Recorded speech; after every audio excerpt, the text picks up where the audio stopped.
tabi'ahum bi ihsanin ila yaumiddin. Amma ba'du. Bismillah, mari kita lanjutkan ngaji filsafat kita. Muat ya ruangannya, enggak apa-apa. Di depan masih ada kursi, kalau mau di depan enggak apa-apa. Desekan dikit-dikit enggak apa-apa. Oke, ya. Alhamdulillah ternyata kita lebih tangguh daripada LCD-nya. LCD-nya sudah tidak kuat, sudah dipakai ngaji berseri-seri. Nah, kita masih berminat dengan ngaji filsafat. Oke, saya tidak tahu kalau karena ini temanya Hinduisme, ini mungkin bagian dari skenarionya. Iya, yang di atas ada sesuatu yang bikin kalian hari ini terbawa arus untuk ngaji filsafat, entah dalam kerangka skenario besar apa. Oke, bismillah ya. Kita malam ini melanjutkan minggu lalu. Apa kalau bahasa saya ngincipi, bahasa Indonesia ini apa ngincipi itu? Mencicipi Hinduisme, karena tidak mungkin lah saya ngomong Hinduisme satu sesi. Sebenarnya yang kita omongkan minggu lalu tentang 6 sistem filsafat, itu masing-masing sistem itu panjang dan luar biasa. Itulah Hinduisme. Cuma hari ini kita lihat, kita sasar, kita jubili kita ngemil dikit-dikit lah. Apa jubili itu bahasa Indonesianya apa? Kalau ada makanan banyak terus kita cuil dikit-dikit itu. Nah, kita nidili pada Jawa, nidili. Oke, kalau ada waktu nanti kita ulang lagi di timur. Nanti setelah timur ini kita ke barat. Mungkin saya buka dengan filsafat ketuhanan, cuma yang versi barat. Karena di timur kita kenal banyak sekali gaya kebertuhanan timur. Nanti kita masuk ke barat, filsafat ketuhanan kayak gimana setelah sesi timur India selesai. Setelah itu balik ke timur lagi. Saya tidak tahu Jepang apa Persia. Setelah itu ke barat lagi, entah dengan tema apa. Jadi skenario kita tidak ada akhirnya.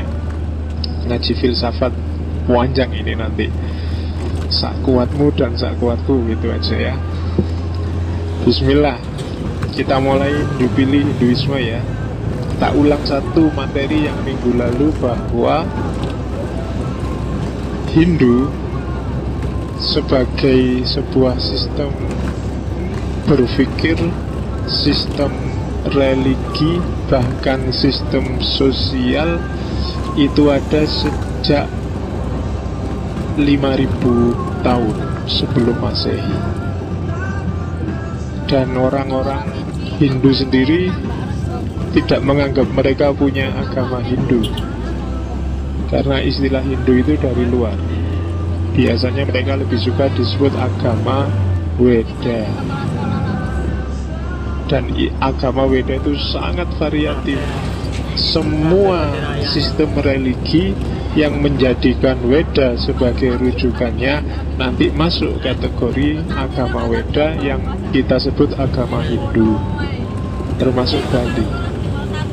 Bali itu kan sebenarnya agamanya namanya Tirta, tapi karena referensinya adalah Weda, dia juga disebut Hindu Bali. Bali ya. Kita ngomongnya Bali apa Bali ya? Bali tak enak, tak mantep. Hindu Bali. Koncone Bantul dan Bantul. Orang Jawa itu kalau Bali gitu kurang ampuh.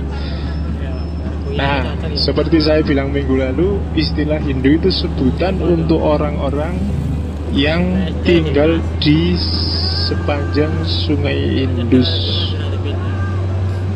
Makanya orang-orang yang disebut orang Hindu. Sungai Indus itu ya kalau di masa kuno disebut sungai Sindhu. Yang pertama kali menyebut orang Hindu itu orang-orang Persia. Dan orang-orang Persia itu nanti antara lain termasuk di awal-awal kelompok Arya itu juga orang-orang Persia. Jadi ini sudah kita jelaskan panjang lebar minggu lalu.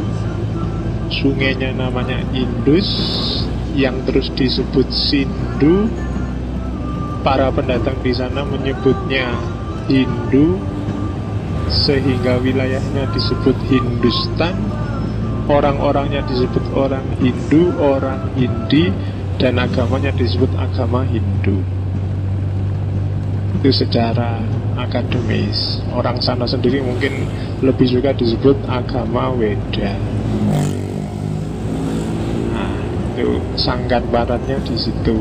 Makanya kadang-kadang kita harus lihat konteks kalau berhadapan ini orang ini agak sensitif kan. Kadang-kadang karena istilah Hindu itu sama kayak istilah Indonesia oleh orang Malaysia disebut Indon. Itu kan kamu gak terima. Ya, kayak orang Tiongkok disebut Cina. Maka kita harus agak lihat konteks dikit. Kalau memang lebih enak disebut Weda, ya kita sebut aja agama Weda. Oke. Sejak tadi mati ya. Ya semoga kalian kedengaran. Oke, kita lihat Hindu agama paling tua dalam sejarah yang dikenal. Sistem religi paling tua karena dia sekitar 6.000 tahun sebelum Masehi. Kalau hari ini populasinya itu paling besar India, terus Nepal, terus Bangladesh, Indonesia ranking 4, Sri Lanka, Pakistan, Malaysia, Amerika, Afrika Selatan, dan Myanmar. Tuh, jumlahnya silakan dijumlah sendiri yang ngerti matematika, daripada kita capek-capek jumlah malam ini. Jadi masih banyak pengikutnya. Agama paling tua tapi pengikutnya masih banyak. Sekarang saya harus pakai kacamata. Kalau lihat di sini nggak, di situ bisa, di sini nggak bisa. Sudah mulai jadi sufi, jadi plus. Sufi plus itu kan harus dijauhkan gini, jadi disuruh menjauh dikit dari dunia. Jadi makanya kacamatanya harus plus. Kalau min kan disuruh mendekat. Oke. Ini rukun imannya Hindu. Malam ini kita ngomong 5 ini aja. Jadi beriman pada Brahman, Atman, Karma, Samsara, yang bentuknya adalah reinkarnasi, dan yang terakhir Moksa. Itu syahadatnya orang Hindu 5 itu. Jadi beriman pada Brahman, Atman, Karma Pala, Samsara, Moksa. Ini rukun imannya. Nanti kita lihat satu-satu. Kalau Brahman itu mungkin di Islam itulah Tuhan. Atman itu Tuhan kecil, jiwa manusia. Karma itu kausalitas hukum alam. Kemudian samsara, reinkarnasi, itu kausalitas di level rohani. Dan yang terakhir puncaknya adalah moksa. Kalau moksa adalah kebebasan rohani. Meskipun kalau di cerita-cerita wayang Jawa, moksa itu hilang sak badan-badannya. Tapi sebenarnya moksa itu bukan hilang sak badan-badannya. Itu persis kayak sufi yang mengalami ittihad, hulul, wahdatul wujud, dan yang sejenis itu. Cuma kalau di sana disebut moksa. Di cerita-cerita Jawa banyak kan raja-raja yang atau brahmana-brahmana yang ilmunya sudah puncak terus mengalami moksa. Oke, malam ini kita ngomong 5 ini. Brahman, Atman, Karma Pala, Samsara, reinkarnasi, dan moksa. Insya Allah mungkin teman-teman pernah dengar dikit-dikit istilah-istilah itu, meskipun nggak pernah secara serius mempelajari. Ya karena diakui atau enggak, tingkat daya ingin tahu Saya pernah baca di internet itu orang Indonesia itu tergolong rendah. Jadi daya, kalau bahasa filsafatnya curiosity, rasa ingin tahu itu tergolong rendah. Cara berpikirnya cenderung dangkal. Jadi kalau sama gosip seneng luar biasa, tapi kalau diajak mikir malas. Ya kan, lebih suka hal-hal yang bombastis. Nah itu saya baca di internet gitu. Oke, yang paling ranking 1 daya ingin tahunya kalau Asia, Cina, terus Persia. Makanya Cina itu kalau ada HP baru, barang baru dari barat itu dia ingin tahu luar biasa dan terus bisa niru. Terus dia bisa, kalau cuma gini aku bisa bikin dengan harga lebih rendah. Wah itu Cina. Nah, daya ingin tahunya tinggi. Kalau kamu kan ada produk baru, berlomba-lomba beli. Nah, kalau Cina berlomba-lomba dipelajari terus dipalsu. Itu pinternya mereka. Kalau kita tergolong rendah, kamu tiap hari mungkin dengar, lihat TV, dengar macam-macam, baca macam-macam, tapi karena daya ingin tahunya rendah, pengetahuanmu itu hanya sampai di tampilannya, nggak sampai ke dalam tentang apa saja. Kamu lihat Haji Lulung gegeran sama Ahok gara-gara e-budgeting. Ayo, berapa persen di sini yang tertarik? Jangan-jangan e-budgeting itu sistem yang kayak gimana sih? Ngertimu kan cuma APBD terus ditampang di internet gitu aja kan. Kamu nggak pernah pengen tahu bener janjinya itu kayak gimana, kok ada kunci-kuncinya segala, kok ada di lock segala, kok ada itu. Kamu nggak pernah pengen ngejar itu. Kamu ngertilah bahwa di Indonesia ini ada jaringan orang-orang yang pengen masuk ISIS. Tidak, tapi kamu nggak pernah ngejar kok iso ya. Kira-kira itu lewat apa, Islam bagian mana di Indonesia yang mengizinkan itu, terus dan seterusnya. Dan kamu nggak ingin tahu lagi. Pokoknya ada orang Indonesia yang kesana masuk ISIS. Nah itu curiosity. Jangan salah nasib akademikmu kalau memang ingin bergumul di dunia akademik, ditentukan di rasa ingin tahumu. Kalau enggak, hasilnya copy paste atau motif dan merujuk dan meniru orang lain. Kreativitasnya rendah. Maka saran saya, pertanyakan apapun. Kamu tadi dibilangin sama Takmir bahwa LCD-nya rusak. Kamu pengen tahu nggak rusak apanya? Enggak kan? Allah wis rusak, ya rusak sih, kan ditandake beres kan? Kamu enggak pengen tahu. Jadi pokoknya terima dadi wis gitu aja kan. Oke, bismillah. Kita mulai dari Brahman. Yang sudah ngerti Islam sedikit banyak akan lebih gampang menyerap Hinduisme. Makanya itu yang minggu lalu saya sebut passing over. Kadang-kadang milik kita itu bisa dipahami lebih jelas pakai kacamata orang lain. Perhatikan ya, kadang-kadang orang yang bisa komentari kamu cakep apa mbak, enggak, itu kan di luar, bukan di dalam. Orang yang nggak kenal sama sekali kamu, begitu lihat kamu, wah cakep sekali, itu biasanya lebih jujur daripada teman-teman dekatmu, saudara-saudaramu, apalagi bapak ibumu. Ya kan?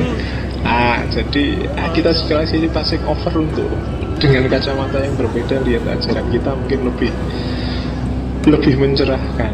Itu yang dilakukan oleh orang-orang seperti Hussein Nasr, Fritz Sobsuan dan kawan-kawan. Termasuk di ini konsep Brahman, ya kan? Brahman ini, iya kalau di kita Tuhan. Kalau di Hindu masih ada sosoknya, meskipun nanti aliran tertentu sudah nggak ada sosoknya. Nanti kalau di Buddha nggak ada sosoknya sama sekali. Tapi yang jelas Brahman itu persis, kalau ada yang ngerti sifat-sifatnya Allah, Asmaul Husna itu plek ada di situ semua. Kekal, imanen, tak terbatas, awal, akhir, menguasai bentuk, ruang, waktu, energi, dan segala isi di dalamnya itu Brahman. Dia punya tangan, punya kaki, punya mata, itu tak ambil dari Bhagavad Gita. Sabdanya Krishna pada Arjuna waktu perang Mahabharata. Itu kisah simbolik sebenarnya. Jadi orang Hindu itu ngajinya Bhagavad Gita. Meskipun kitab sucinya yang utama ada 3 ya, Veda, kemudian Upanishad, dan Bhagavad Gita. Nah yang Gita ini biasanya yang dipakai untuk ngaji. Jadi kalau biasanya ada orang Hindu kok lihat film-film Hindu kok ada ngajinya, itu biasanya ngaji Gita ini. Gita itu ya Bhagavad Gita, yang diambil dari kisah Mahabharata. Jadi yang tebelnya segini, cuma ngomongnya di detik-detik perang mau dimulai. Jadi kalau di Mahabharata itu enggak, orang melihatnya Krishna sama Arjuna itu cuma ngomong sebentar, tapi sebentar itu jadi jilid yang tebal sekali tentang hakikat hidup dan kehidupan. Ya nanti mungkin next time kita ketemulah dengan Bhagavad Gita sedikit untuk ngomong tentang filsafat perangnya. Karena tren baru hari ini yang bisa menyaingi filsafat perangnya Sun Tzu itu Bhagavad Gita, termasuk filsafat bisnis. Hari ini banyak orang bisnis yang lebih suka pakai Gita daripada pakai Sun Tzu. Nanti kita lihat ada istimewanya apa. Brahman tidak perlu saya jelaskan satu-satu. Intinya kayak katanya Otto di Fenomenologi, Rudolf Otto, bahwa dia adalah sesuatu yang mysterium tremendum et fascinatum. Misterius, menggentarkan, bikin takut, tapi sekaligus mempesona. Khas ya, sesuatu yang misterius, jadi susah sekali dipahami, tapi menggentarkan, bikin orang takut sekaligus gentar. Itu kan akan merasa kecil di depannya, tapi sekaligus mempesona. Mempesona itu kan berarti kamu ingin mendekat. Oh, itu kan kontradiksi luar biasa. Dipahami susah, bikin kamu gentar, tapi kamu jatuh cinta, terpesona, dan ingin mendekat.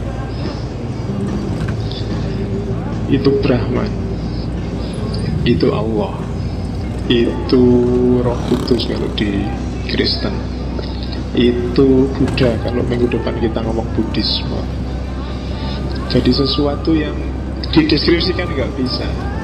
Mysterium tremendum fascinatum itu kan manifestasi batin kita ketika kita berhadapan dengan itu. Kalau kamu belum pernah merasakan itu, saya sejak kecil Islam Pak, tapi Allah itu nggak pernah bikin aku ingin tahu misteri, nggak pernah bikin aku tergetar, dan nggak pernah bikin aku terpesona. Yang saya pahami, Allah itu bikin saya capek karena nyuruh sholat, nyuruh puasa, nyuruh haji. Nah, berarti kamu belum kenal dia. Dan itu nanti yang diserang habis-habisan oleh Hinduisme. Keberagamaan model tidak sadar. Itu sebenarnya kita alami tiap hari. Kita lahir gak sadar, kita hidup juga gak sadar, kita ngapain aja gak sadar, gak tahu tujuannya apa hidup. Itu nanti yang dikritik habis-habisan oleh Hinduisme. Kita lahir dulu kan gak merancang juga, tiba-tiba lahir, gak sadar. Terus kita jalani juga gak sadar. Kita melakukan apa aja juga secara gak sadar. Bahkan ngaji malam ini mungkin kamu entah sadar entah enggak juga. Kamu gak jelas kenapa sih kamu harus ngaji, ngapain kamu harus ngaji, arahnya kemana kamu harus ngaji. Ya itu berarti tidak sadar. Saya ada teman yang mantan mahasiswaku sih sebenarnya, yang S1-nya aja 4 jurusan. Ya kan? Itu belum apa-apa. S2-nya 8 jurusan. S3-nya 2 jurusan. Lu harus ngopo kira-kira? Ya kan? Apa sih yang dia inginkan misalnya? Kalau kamu tanya, kamu sendiri kan juga gitu. Kamu melakukan apa aja kadang-kadang kan juga gak sadar. Ngapain sih kamu ngambil jurusan itu, kuliah di situ. Bahkan kamu muslim aja hari ini kalau tak tanya kenapa sih kamu masih muslim, sadar gak sih kamu itu muslim loh? Mungkin jawabanmu juga masih ngambang. Itu nanti yang dikritik habis-habisan oleh Hinduisme. Ketidaktahuan yang berujung ketidaksadaran. Karena nggak sadar, maka kamu nggak naik kelas.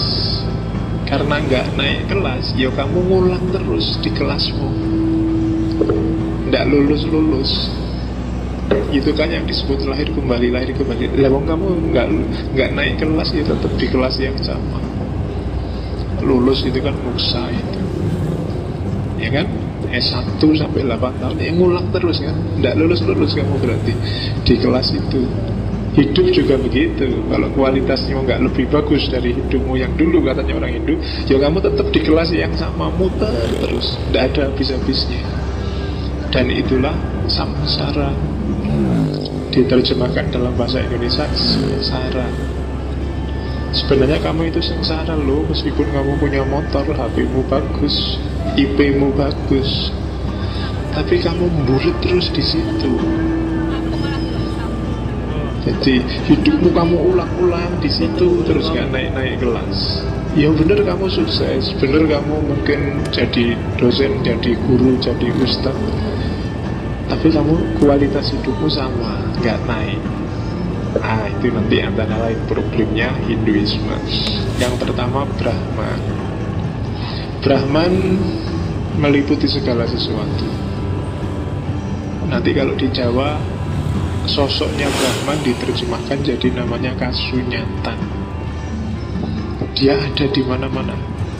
Maka segala realitas, segala fenomena itu sebenarnya manifestasinya dia, menunjukkan bahwa dia hadir. Kita ngaji di sini malam ini menunjukkan bahwa dia hadir. Kita nggak jadi di masjid sana menunjukkan bahwa dia terlibat.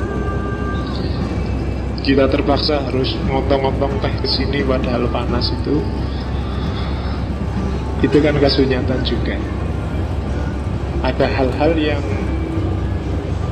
menyeret kita, yang membawa kita dalam satu skenario besar, yang kita ada di skenario besar itu, itulah kasunyatan. Dan di balik kasunyatan itu, itulah Brahman. Kalau bahasa Qur'annya wallahu bikulli syai'im muhit. Muhit itu meliputi segala sesuatu, ada di mana-mana, dalam kondisi apapun, dengan model apapun, termasuk yang jelek-jelek. Nanti Hindu punya penjelasan yang khas tentang yang jelek-jelek. Oke ya, itu Brahman. Yang kedua Atman. Atman itu bagian kecil dari Brahman yang ada di setiap makhluk hidup. Itu namanya Atman, termasuk dalam diri manusia. Kita menyebutnya jiwa, bahasa sananya jiwatman. Ya, pokoknya ibu ini tiga iman.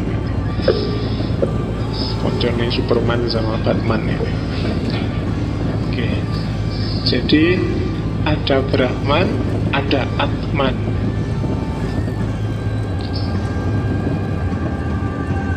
Lawannya Atman itu fisik. Jadi tubuh kita ini hardware-nya, software-nya itu Atman. Mata fisik ini kalau nggak ada Atman, dia tidak akan bisa melihat. Yang bisa melihat karena dia punya daya jiwa, namanya daya melihat. Daya melihat itu tidak sama dan sebangun dengan mata. Orang meninggal itu mungkin matanya masih bisa dipakai loh, kalau dipindah ke orang yang masih hidup, misalnya dicangkokkan. Bahkan jantung aja bisa dicangkokkan. Kalau orang yang sudah meninggal, jantungnya dicangkokkan. Karena dia memang benda.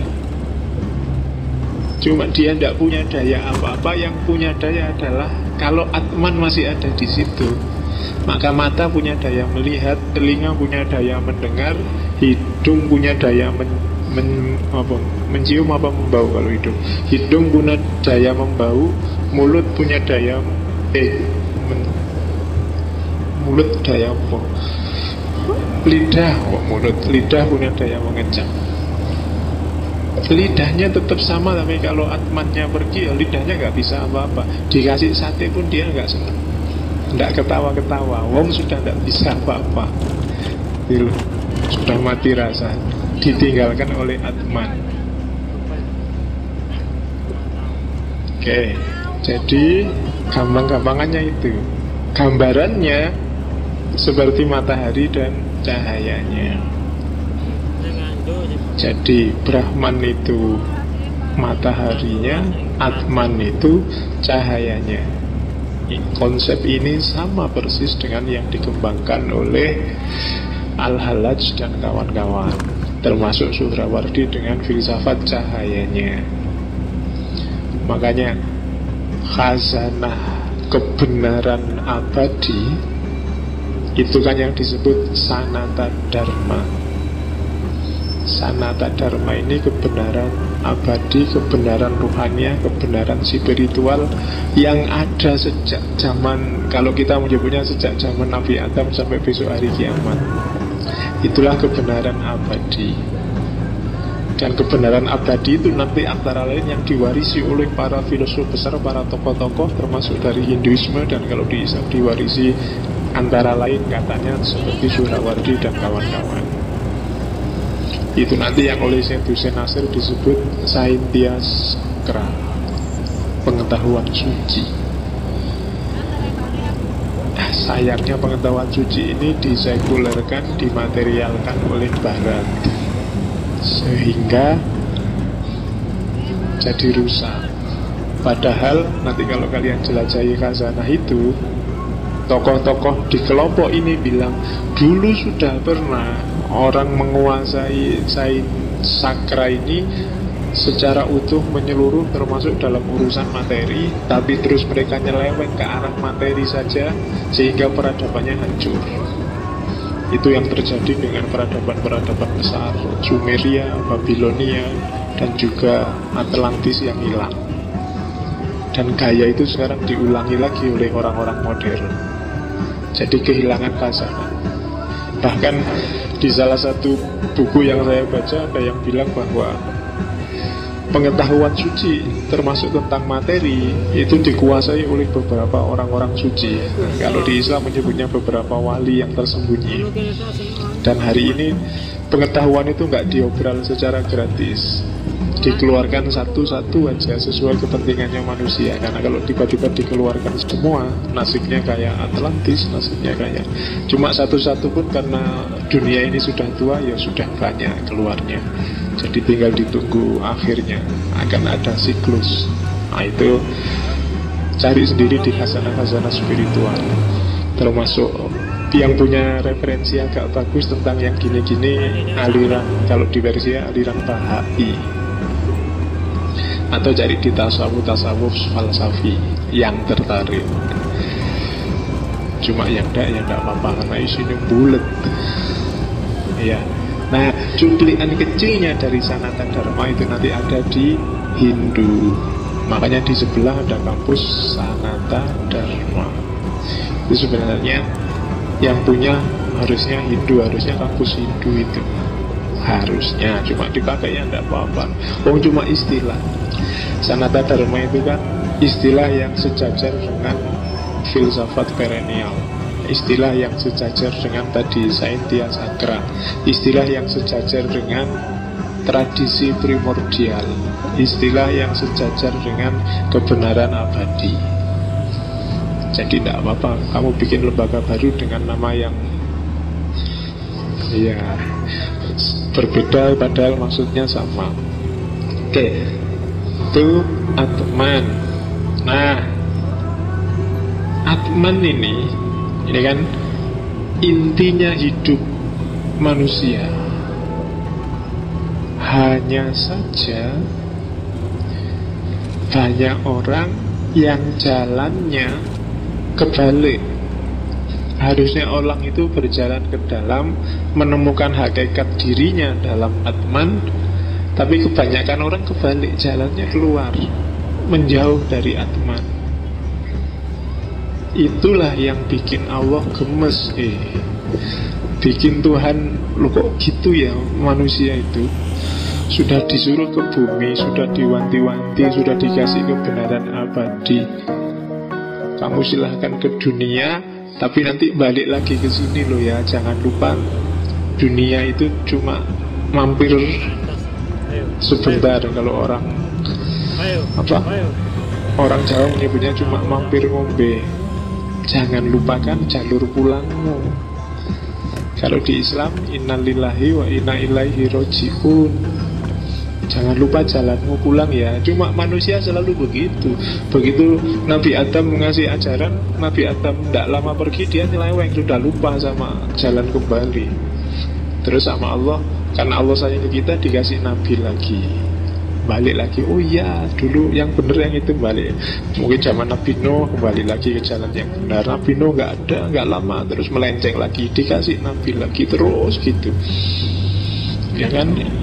Itu kan lama-lama Allah jaga, sudahlah ini yang terakhir, Muhammad. Ya kan, udah tak kasih Muhammad yang terakhir, ini puncaknya habis pol. Kalau masih melenceng juga ya hancur-hancuran lah pokoknya. Kiamat sudah kan. Makanya Nabi bilang ya ini era-era terakhir ini. Nah, agama, utusan, kemudian ajaran Nabi, itu kan sebenarnya petunjuk dari Brahman, dari yang di atas, biar kita menemukan yang esensi, menemukan Atman. Kalau di Hindu jalannya ada 4. Yang pertama, jnana yoga, jalan pengetahuan. Kalau kamu merasa kapasitas akalmu memadai, ambil jalur ini. Berpikir lewat jalur filsafat. Jalur pengetahuan inilah nanti yang kalau di dunia tasawuf disebut makrifat. Kalian kan selama ini bertanya-tanya, lah kok bisa ya puncaknya peribadatan kok malah makrifat? Makrifat itu kan pengetahuan. Karena memang ada jalur pengetahuan, jnana yoga. Cuma ya tidak semata-mata tahu yang dalam tanda petik berkonotasi sadar. Dengan tahu terus kamu sadar, oh iya ya, berarti aku ini hanya bagian kecil dari Brahman yang besar. Bahwa aku ini hamba, bahwa aku ini tidak penting, aku ini tidak ada, yang pasti ada hanya Allah. Itu kan tahu sekaligus sadar. Banyak kan yang tahu tapi nggak sadar. Kayak mungkin kalian kan banyak di kepalamu informasi tentang yang baik, yang bagus, yang indah ya, tapi kan nggak bisa jalan dalam hidupmu. Kenapa? Karena kamu belum sadar. Kamu tahu kan kalau tahajud itu bagus, indah, misalnya. Kenapa nggak jalan? Ada yang masih rajin tahajud? Nggak ada ya. Dari wajahnya kelihatan. Ayo. Oke.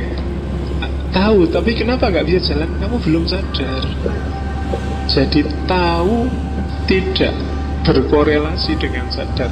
Jnana yoga itu tahu yang terus jadi sadar orang dan terlibat dengan kesadarannya.